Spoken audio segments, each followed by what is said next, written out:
할렐루야 찬양대 통해서 새로운 찬양을 늘 대하게 됩니다.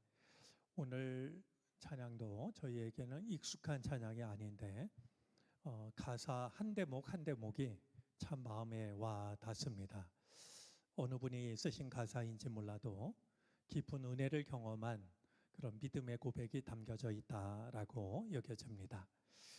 우리 할렐루야 찬양대 주께서 축복하셔서 이 은혜의 찬양을 준비하고 저희들에게 은혜를 전하기에 부족함이 없게 되기를 바랍니다.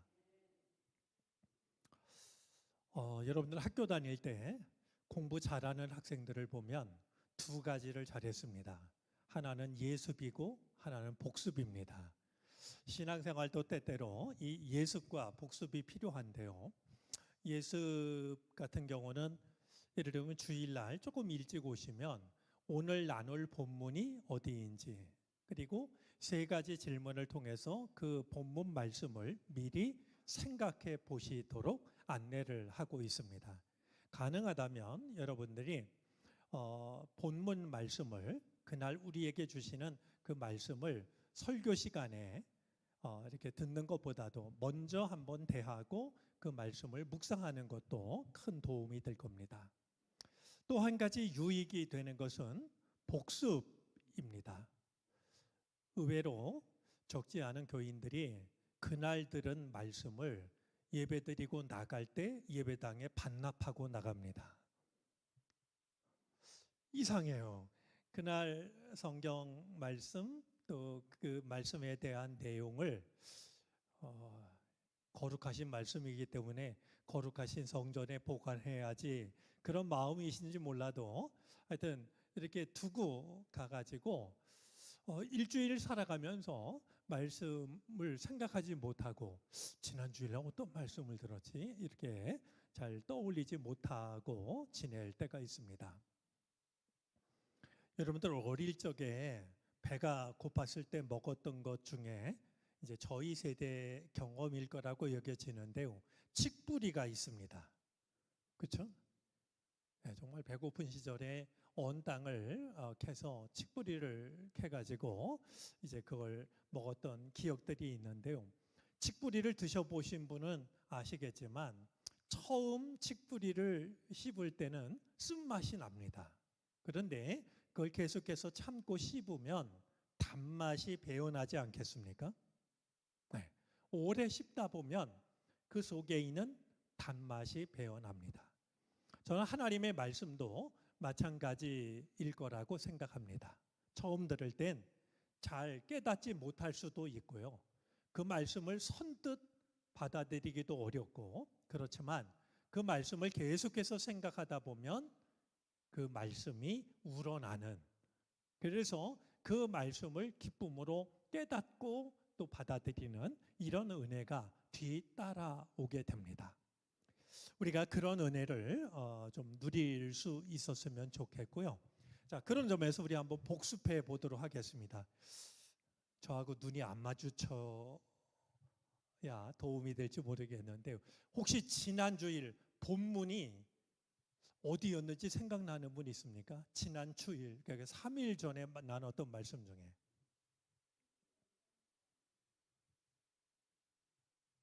그러면 제목이 뭐였는지 생각나시는 분? 네. 제목이 주일낮 말씀은 중심 잡기였고 본문은 이사야서 6장 말씀이었습니다. 자, 이사야가 우시아가 죽던 해에 나라가 큰 위기에 빠졌을 때 하나님으로부터 부르심을 받는데요. 그날 이 이사야가 경험했던 것 세 가지를 이야기 나눠드렸습니다. 이사야가 경험한 첫 번째 것이 무엇이었죠?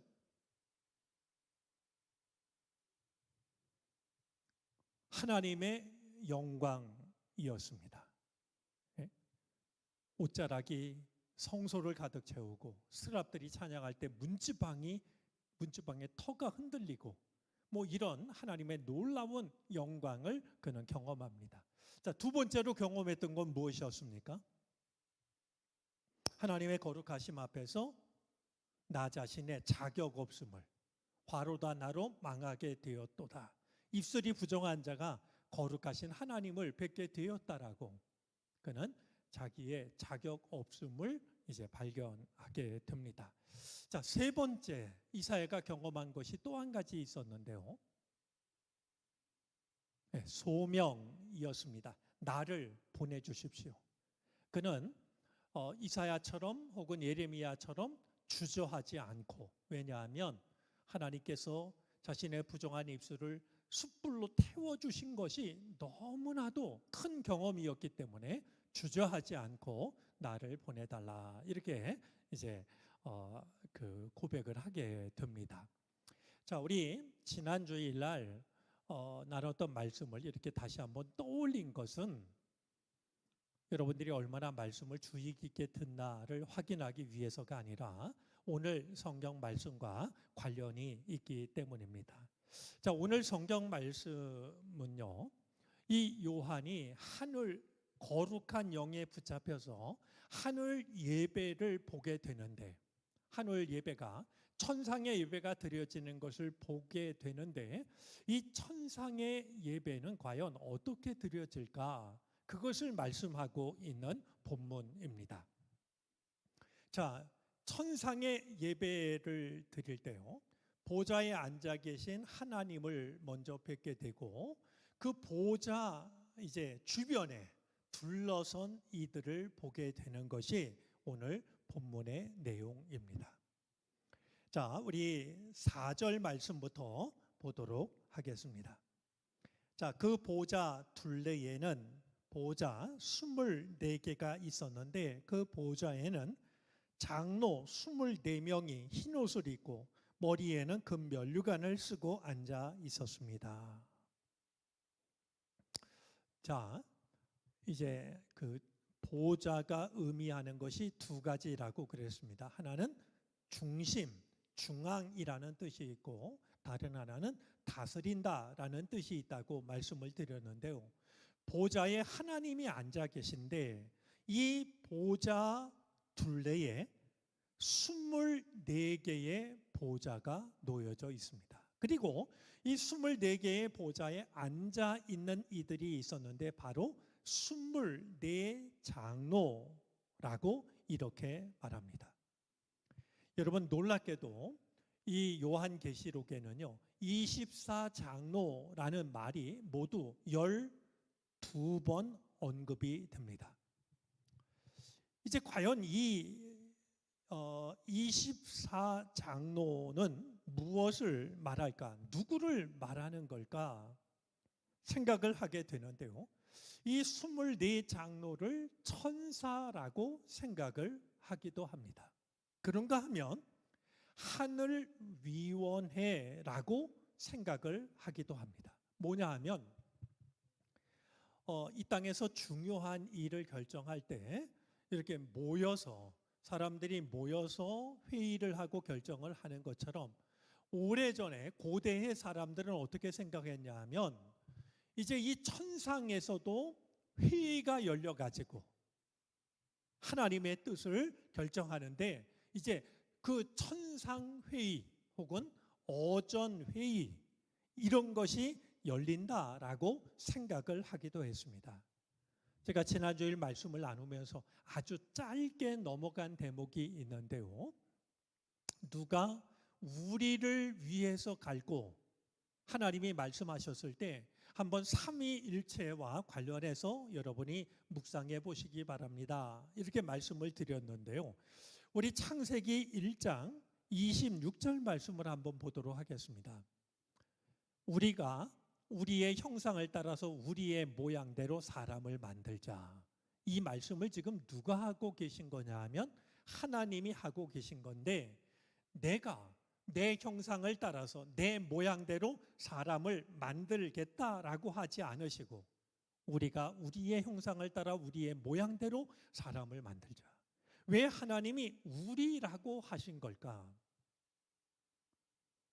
많은 사람들은 이 성경을 읽으면서 천상회의, 하나님을 보좌하는 그들과 하나님께서 의견을 나누시면서 하셨던 것이 아닐까, 이렇게 생각을 하기도 했고, 또 성서학자들은 저 바로 우리라는 말 속에서 삼위일체의 그 어떤 그 흔적을, 저것이 삼위일체를 예시하고 있는 하나의 징표로서 우리라는 말을 생각하기도 했던 겁니다. 자, 그런 점에서 이 24장로는 천사들 혹은 하늘위원회를 나타낸다, 이렇게 생각을 했는데요. 하나님의 보좌 앞에서 하나님을 예배하고 섬기도록 뽑힌 하나님의 사람들로서 이 땅의 교회를 예시하고 있다라고도 이해를 합니다. 그러니까 하나님 곁에서 하나님을 돕는, 그리고 하나님을 예배하도록 이제 참여하는 그런 역할로 볼 때 이 24장로는 이 땅의 교회를 나타내고 있기도 하다, 이렇게 이해를 했던 겁니다. 또 하나 놓치지 말아야 될 게 있는데요. 특별히 계시록에서 24라고 하는 숫자는 나타내는 게 있습니다. 다름이 아니라 12지파와 12사도입니다. 그런 점에서 구약 시대이든 신약 시대이든, 그러니까 우리 이전의 사람들이든 지금 살고 있는 사람들이든 하나님의 구속을 받은 하나님의 백성들을 나타낸다, 이렇게 이해를 하셔도 크게 벗어난 이해가 아닐 것입니다. 자, 이제 이 24장로들의 모습이 오늘 4절 말씀 속에 담겨져 있는데요. 그들은 어떤 옷을 입었습니까? 흰 옷을 입었고 머리에는 무엇을 쓰고 있습니까? 금 면류관을 쓰고 앉아 있습니다.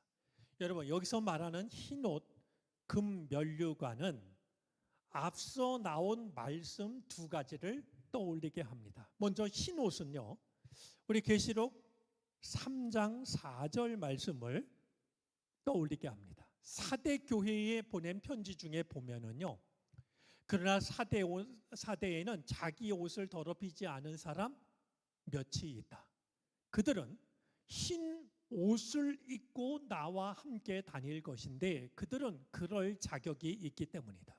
그러니까 다른 사람들이 믿음을 다 저버릴 때에도 믿음을 지키는 소수의 사람들이 있는데 그들은 어떤 옷을 입고 주님과 다니냐 하면 흰 옷을 입고 다닌다는 거예요. 그러니까 24장로들이 이제 입고 있는 옷이 바로 흰옷이라고 하는 것은 구원받은 자가 입을 옷이라고 하는 것을 나타내고 있는 것이죠. 자, 이번엔 면류관인데요. 2장 10절 말씀을 한번 보겠습니다. 우리 함께 읽어볼까요?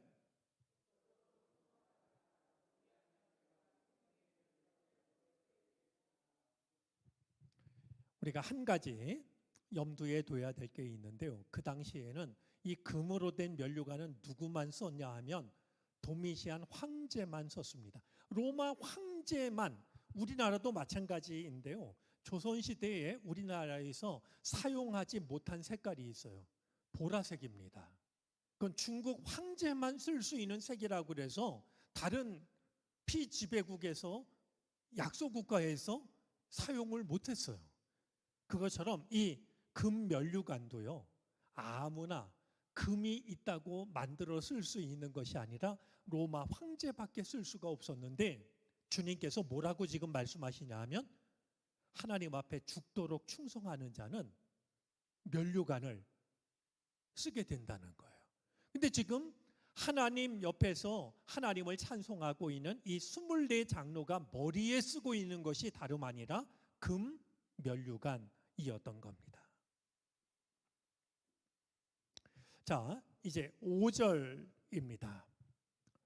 그 보좌로부터 그랬는데 우리가 한 가지 분간해야 될 것은요, 24절에도 그 보좌 둘레에는 24개의 보좌가 있었다, 이렇게 말하고 있기 때문에 있는데 그리고 5절에도 그 보좌로부터, 이 보좌라는 말이 계속해서 나오기 때문에 5절에 나오는 이 보좌가 24개의 보좌인지 하나님이 앉으신 보좌인지 혼돈이 될 수 있습니다.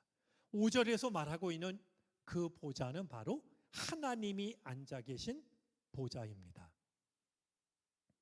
자, 무슨 얘기냐 하면 이 요한이 하나님이 앉아 계신 보좌를 바라보다가 이제 그 둘레에 있는 24개의 보좌를 지금 본 거 아니겠습니까? 그런 뒤에 다시 그 중심에 계시는 하나님이 앉아 계시는 보좌를 본 겁니다. 보고 있는 겁니다.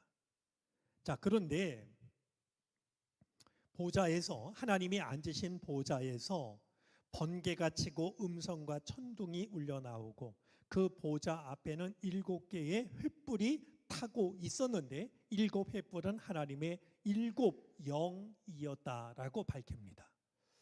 여러분, 우리가 예배를 때마다 드리지 않습니까? 지난 주일날에도 드렸고 오늘 수요일날도 드립니다.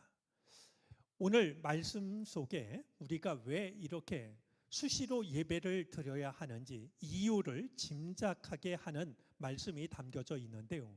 요한이 하늘 예배를 바라보면서 제일 먼저 본 것은 하나님이 앉으신 보좌였어요. 그리고 나서 그 둘레에 있는 24 장로들이 앉아 있는 보좌를 봅니다. 그게 끝이 아니고요. 또다시 시선을 돌려서 가운데 앉아 계신 하나님을, 보좌에 앉으신 분을 보는 건데요. 다시 시선을 돌려서 그 중앙에 계신, 중심에 계신 하나님을 보자 처음에 보지 못한 것들을 보게 됩니다. 그러니까 이 요한이요, 처음부터 이 모든 것을 한눈에 본 게 아니고요. 처음에는 중심에 계신 하나님을 봤어요. 그리고 나서 24개의 보좌를 보았어요. 그리고 다시 시선을 돌려서 중심에 계신 하나님을 바라보자 처음에 볼 때는 보지 못했던 걸 보게 되고 처음에 듣지 못한 것을 듣고 있단 말이죠. 어쩌면 우리가 단 한 번의 예배로 모든 은혜를 다 받을 수 있다면 이렇게 매번 모여서 예배를 드리지 않아도 혹시 될지 모릅니다. 그러나 우리들은 그런 은혜를 누리지도 못하고 그런 은혜를 간직하지도 못합니다. 그러니까 예배 시간에 나와서 보좌에 앉으신 하나님 앞으로 나아가서 하나님께 예배를 드리는데요. 또 흩어지다 보면 우리들의 시선이 여기저기로 흩어지고 말아요. 그런 우리가 또다시 보좌 앞으로 나와서 전에 듣지 못했던 음성을 듣고 전에 보지 못했던 거룩하심을 바라보는, 이것이 우리가 때를 따라 예배를 드리는 은혜가 혹은 이유가 될 것입니다. 자, 그러면 이제 그가 다시 보좌에 앉으신 하나님을 볼 때 어떤 것을 보았을까? 보좌에서 천둥 소리가 나고 번개가 쳤다. 이것은 하나님의 권능과 영광을 나타내는 말인데요. 여러분, 다시 한번 확인해 볼까요? 보좌에서 어떤 소리가 났습니까? 천둥 소리. 보좌에서 무엇이 쳤다고요? 번개가 칩니다. 우리는 예배할 때 이 두 가지 은혜를 누려야 되는데요. 번개는 마음의 눈을 뜨게 하고 천둥 소리는 우리들의 영적인 귀를 열어줍니다. 번개는 믿음의 눈을 뜨게 하는 거예요.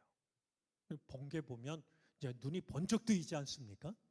그리고 그 뒤에 천둥 소리가 울리면 온 세상이 울리는 것 같은데요. 그것은 우리들의 영적인 귀를 열어주는 말이죠. 우리가 하나님 앞에 나올 때마다 믿음의 눈을 뜨고 영적인 귀를 열고 말이죠. 이런 은혜를 우리는 누리게 되는 것이죠.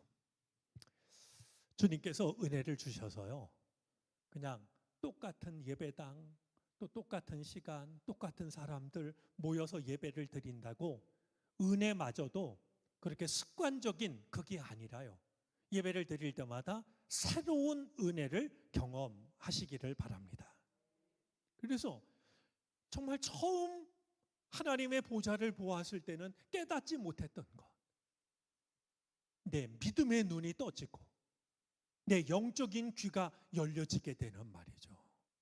이것이 다시 보좌를 본 요한에게 임한 현상이라고 하는 것을 기억하고, 우리가 같은 자리에서 같은 사람들이 예배를 드린다 할지라도 받는 은혜는 늘 새로운, 이런 은혜를 사모하고 누릴 수 있게 되기를 바랍니다. 자, 7 횃불이 있었는데 이 7 횃불은 하나님의 7 영이십니다. 이걸 확신하는 겁니다.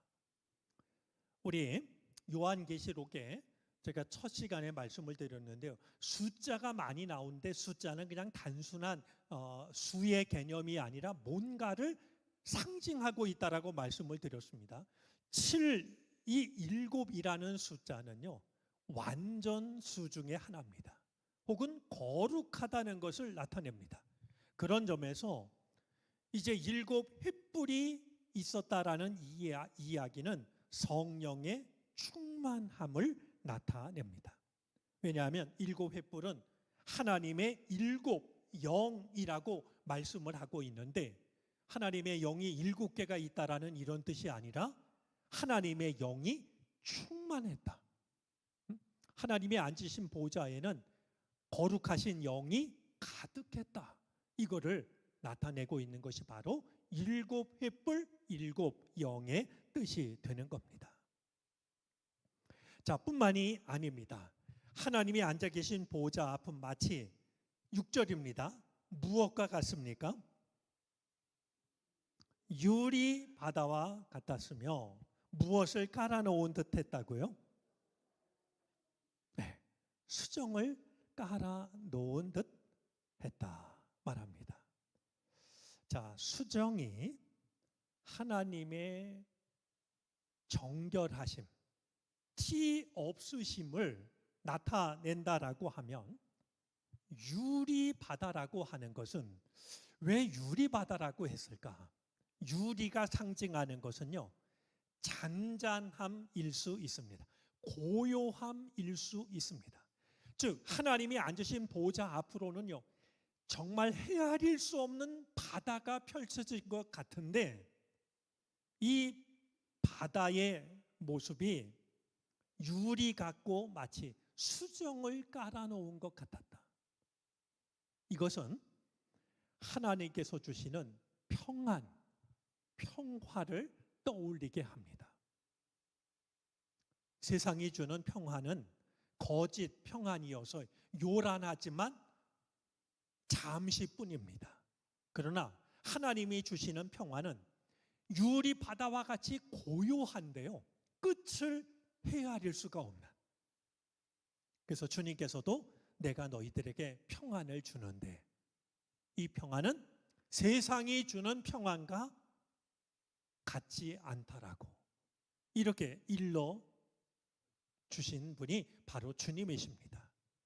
이 유리바다, 마치 수정이 펼쳐진 것도 같은 이 유리바다가 하나님의 보좌 앞에 펼쳐져 있었다라는 것은 하나님으로부터 흘러나오는 평안이 바다처럼 끝을 알 수 없는 고요한 평안으로 우리에게 다가오고 있다라고 하는 것을 떠올리게 합니다.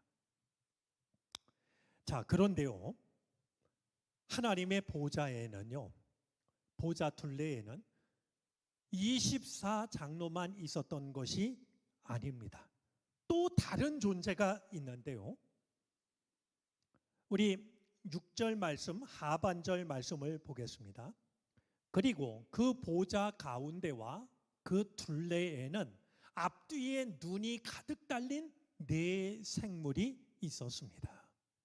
어떤 특이한 존재가 있는데요, 네 생물이 보입니다. 이 네 생물은 하나님의 보좌 가운데 그리고 둘레에 앞뒤에 눈이 가득 달린 네 생물이 있었다라는 것이죠. 우리가 이런 말씀을 만나면 좀 이해가 쉽지 않게 됩니다. 그런데요, 네 생물은 일찌감치 에스겔 선지자도 환상 중에 보았던 모습입니다. 우리 다시 한번 떠올려 볼까요? 요한이 밤모섬에 갇혀 있는데 그가 가지고 있지 못한 것 중에 하나님의 말씀이 적힌 성경책을 가지고 있지 못합니다. 많은 것을 기억에 혹은 성령의 도우심에 의존해야 되는데요. 그래서 요한계시록이 모두 404절이지만 요한계시록에 담겨져 있는 성경, 그가 떠올리고 있는 말씀은 무려 518개가 된다고 말이죠. 그러니 내 생물 또한 에스겔이 보았던 환상과 무관하지 않을 겁니다. 자, 우리 에스겔서 말씀을 한번 1장 10절 말씀을 우리가 읽어보도록 하겠습니다. 한번 읽어주시겠습니까?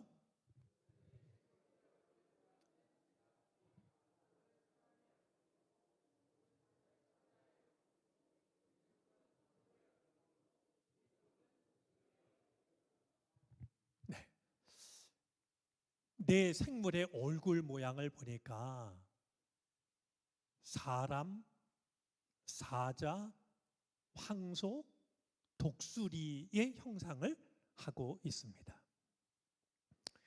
자, 이 네 생물이 이제 하나님을 이렇게 두르고 있는 건데요. 여기서 이제 넷이라고 하는 숫자는 대개 동서남북을 상징하곤 합니다. 여러분 놀랍게도요, 예수님이 십자가에 달리셨을 때 겉옷을요 로마 병정 몇 명이 나누어 가졌습니까? 뭐 이런 사소한 것까지 기억하기는 어렵겠지만 이 로마 병정이요 예수님의 겉옷을 몇 조각으로 찢어서 나눠갔냐 하면 네 조각으로 찢어서 나눠가져요. 그런 점에서 보면 예수님을 십자가에 못 박을 때 동원된 로마 군병이 4명이었다라고 하는 걸 짐작하게 되는데요. 어거스틴은 바로 그 장면을 두고서 뭐라고 이해를 하냐 하면 십자가에 관한 복음이 동서남북 사방으로 퍼져나갈 것을 예시하고 있다, 이렇게 이해를 했어요. 그런 점에서 네 생물이 보좌 앞에 혹은 보좌 둘레에 있다라고 하는 것은 네 생물이 하나님 주변에 있다라고 하는 그런 점을 나타내고 있는데, 앞뒤에 눈이 가득했다라고 말하고 있습니다. 이것은 그 어떤 것도 하나님의 눈에서 벗어날 것이 없다라고 하는 의미로 이해가 가능한데요. 자, 우리가 한 가지 이 네 생물을 대하면서 먼저 이해하고 넘어가야 될 게 있는데요. 자, 가운데 하나님의 보좌가 있습니다. 그리고 그 둘레에 24보좌가 있어서 24장로들이 앉아 있어요. 그런데 그럼 네 생물은 어디에 있는 걸까? 네 생물은 24장로보다도 하나님 곁에 더 가까이에 있는 존재들입니다. 오늘 말씀대로 하자면 하나님의 보좌가 있고 그 가까운 곳에 네 생물이 자리를 잡고 그 둘레에 24장로가 자리를 잡고 있는 말이죠. 그렇게 이제 이해를 할 수 있는 대목이 되는 겁니다. 자, 이 네 생물은요, 우리가 하나님 앞에 나아갈 때 아무리 하나님께 가까이 나아가는 자라 할지라도 내가 하나님과 가장 가까이 있는 존재가 아니라고 하는 것을 생각하게 합니다. 그러니까 여러분 24장로 아까 제가 설명을 드렸잖아요. 그들이 아무리 하나님 가까이 있어도 내가 가장 가까이 있는 것이 아니라고 하는 말이죠. 그 점을 24장로는 돌아보게 합니다. 자, 그러면 이 24장로보다 더 가까이 있는 네 생물은 무엇을 말하는 것일까? 이 네 생물은요, 무엇보다도 하나님이 지으신 창조 세계의 모든 존재를 대표합니다. 과연 이 네 생물이 뭘까? 이런 생각을 하기 전에요, 이 네 생물은 뭘 대표하고 있냐면 하나님이 지으신 피조물들, 모든 존재들, 그들을 대표하고 있다라는 거예요. 자, 그러면 이제 이 네 생물이 하나님을 찬양하는데요, 모든 피조물들이 아니면 우주 만물이 하나님을 찬양하고 있는 것을 드러내고 있다라고 이해할 수가 있는 장면입니다.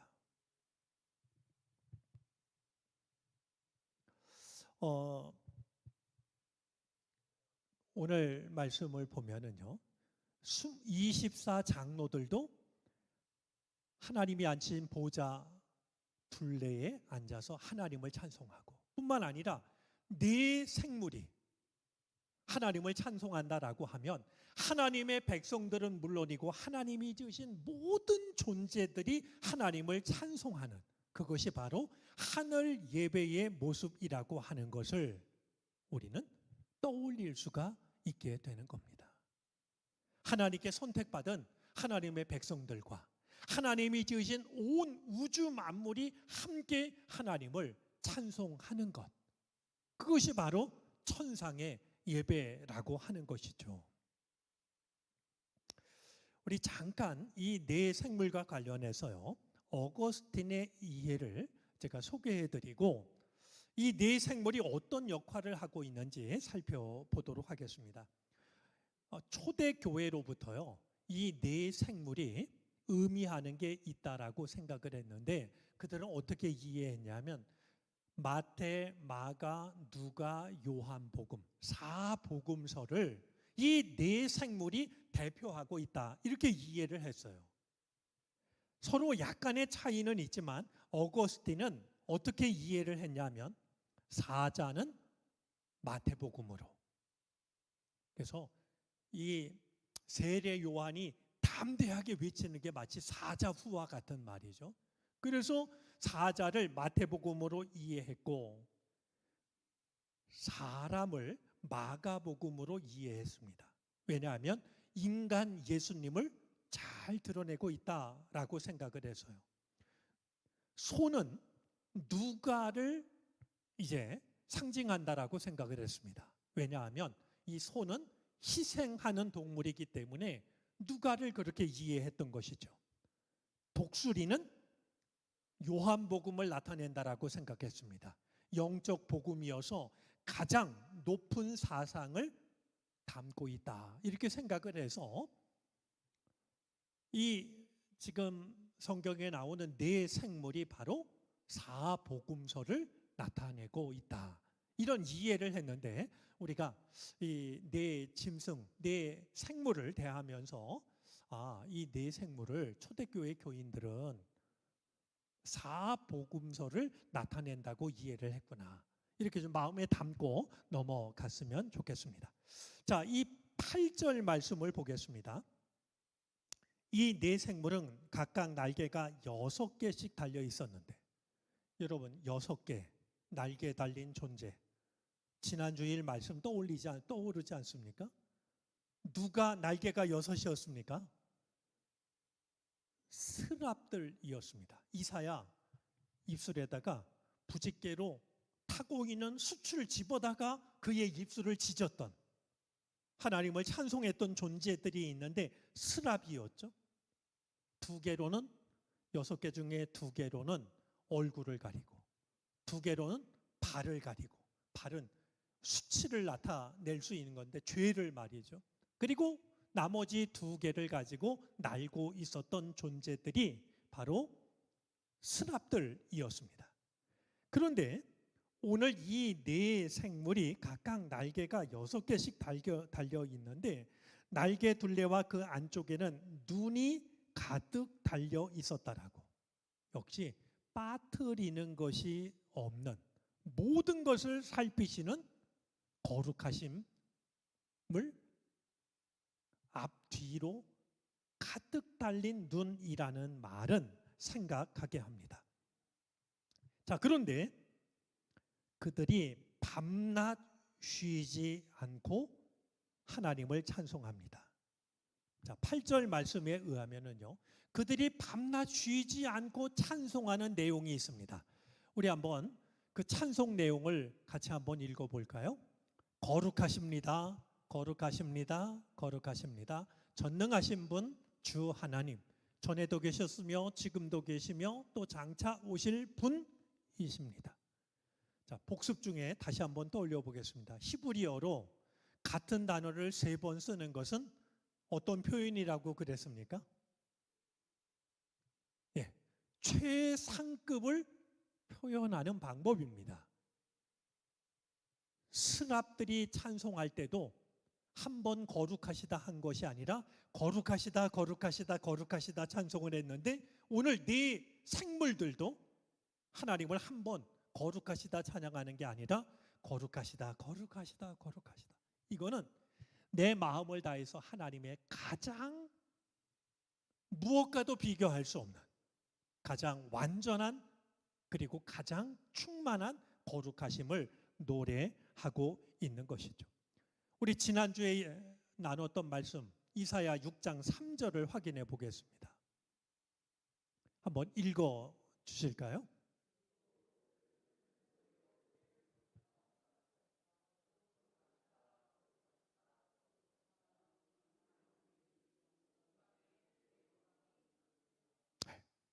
여러분들 하나님을 찬양할 때 거룩하시다 한 번 했다고 만족하지 마시기를 바랍니다. 2번 하고 나는 저 사람보다 더 많이 거룩하시다고 찬양했다고 생각하지 마시고요.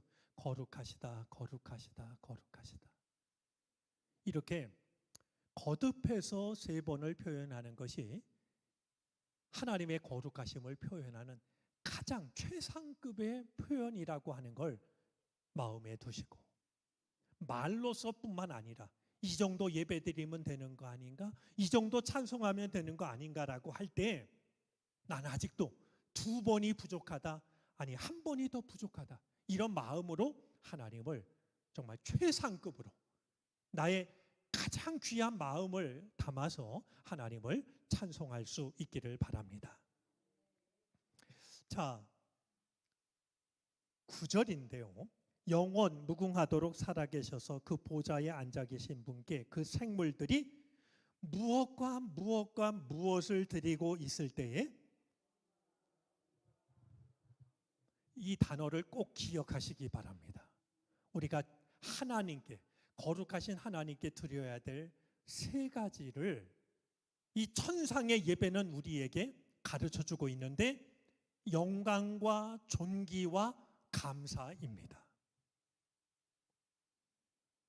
오늘 우리가 읽은 본문 속에는 이 단어가 또 한 번 강조되고 있는데요. 하나님께 우리가 예배를 통해서 삶을 통해서 드려야 할 3가지는 영광과 존귀와 감사. 이것이 피조물이 하나님께 마땅히 드려야 할 것이라고 하는 것을 잊어버리지 마시기를 바랍니다. 이건 복습을 좀 잘 하셔가지고요. 우리 인간이 또 모든 피조물이 하나님께 드려야 될 3가지는 다시 해볼까요? 첫째, 영광. 2번째, 존귀. 3번째, 감사.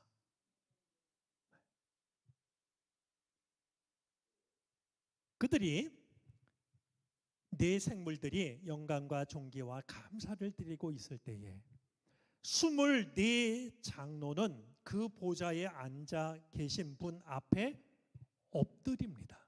자, 24 장로들이 네 생물들이 하나님을 찬송할 때 엎드렸다라고 하는 것은 그야말로 아멘 하는 겁니다. 여러분, 아멘이라는 말의 뜻이 동의합니다. 저도 같은 생각입니다. 지금 한 저 고백이 이루어지기를 원합니다. 여러분, 우리가 말씀을 듣다가도 우리 지금 찬양 대원들처럼 아멘 하지 않습니까? 그거는 나도 인정합니다.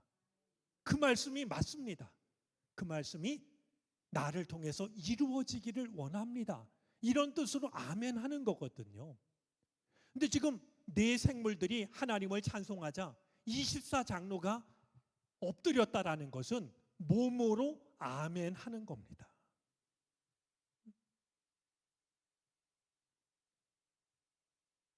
맞습니다.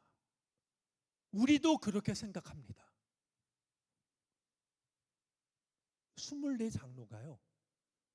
네 생물들이 하나님 찬송할 때 이렇게 다리를 꼬고 앉아서 그 찬양을 자기들이 받는 것처럼 거들먹거린 게 아니라요. 네 생물들이 찬양하자 하나님의 보좌 앞에 꿇어 엎드리는 거예요. 몸으로 드리는 아멘이에요. 여러분, 아멘은 입술로 하는 아멘도 있지만 몸으로 하는 아멘도 있습니다.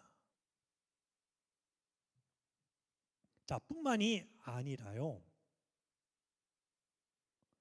그들이 한 일이 또 하나가 있는데요. 자, 엎드려서 영원무궁하도록 살아계신 분께 경배를 드리고 자기들의 무엇을 벗어서 면류관을 벗어서 누구 앞에 내려놓습니까? 보좌 앞에 내려놓습니다.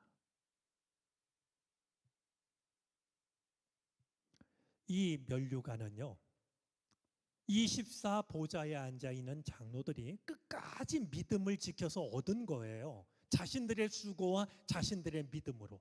그런데 그것을 자기들이 언제까지나 쓰고 있는 것이 아니라 하나님께 영광을 돌리는 그 자리에서 면류관을 벗어서 보좌 앞에 내려놓는 거예요. 여러분, 사실 우리가 찬송을 부를 때 이 찬송을 부르는데요. 우리 찬송 8장 2절 가사 중에 보면 다음과 같은 가사가 있습니다. 우리 한번 그냥 읽는 것으로 해보시겠어요?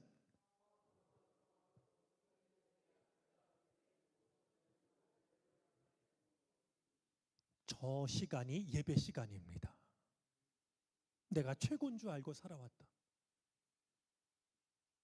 내 능력이 꽤나 많은 줄 알고 살아왔다. 내가 가지고 있는 것이 내 능력 때문에 당연한 것이라고 생각했던 그 면류관을 보좌 앞에 벗어드리는 시간이 바로 예배 시간이라는 거예요. 예배 시간에도 내가 쓰고 있는 보좌가 더 화려하지 않느냐, 그거 자랑하고 있다면 그건 예배가 아닙니다.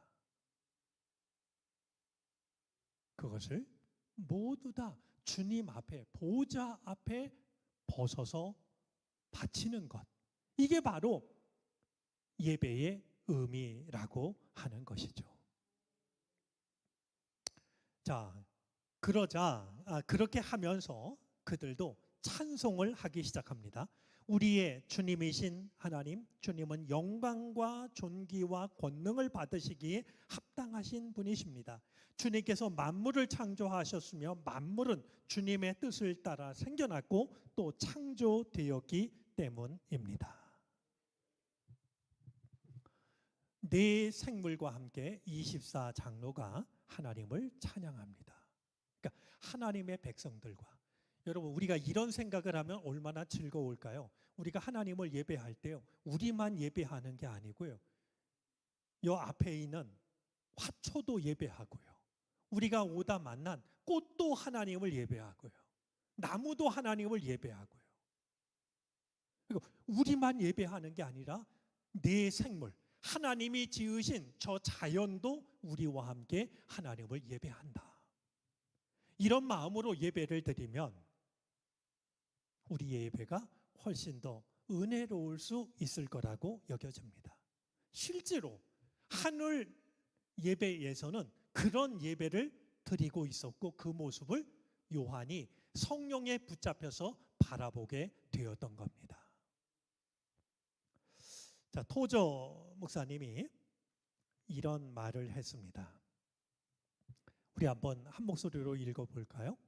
예배란 현대 복음주의가 잃어버린 보석. 저는 현대 복음주의라는 말이 어렵기도 하고 혹시 이해하기도 쉽지 않다라고 하면 그냥 교회라고 해도 좋을 것 같아요. 예배란 교회가 잃어버린 보석이다. 동의하실 수 있겠어요? 우리가 예배를 잃어버린 거 아니잖아요. 예배 늘 드리고 있잖아요. 그런데도 우리가 잃어버린 보석이 있는데 예배라는 거예요. 요한계시록 4장에 담겨져 있는 이 하늘 예배를 우리는 이 땅에서 드리지 못하고 있다라고 한다면 우리는 보석을 잃어버린 것과 다르지 않다라는 것이죠. 여러분들 신앙생활하면서 요한계시록 4장을 여러분들이 사랑하고 좀 수시로 말씀을 읽고 묵상하시면 좋겠습니다. 그래서 내 예배가 자꾸 습관처럼 여겨지게 될 때, 예배에 은혜가 없게 될 때, 예배를 드리는 내 마음이 뜨겁지 않을 때, 그때 요한계시록 4장을 펼치고서 다시 한번 하나하나를 읽어나가면서 그 말씀 속에 담긴 천상의 예배가 내 안에 회복될 수 있기를 간절히 기도할 수 있었으면 좋겠습니다.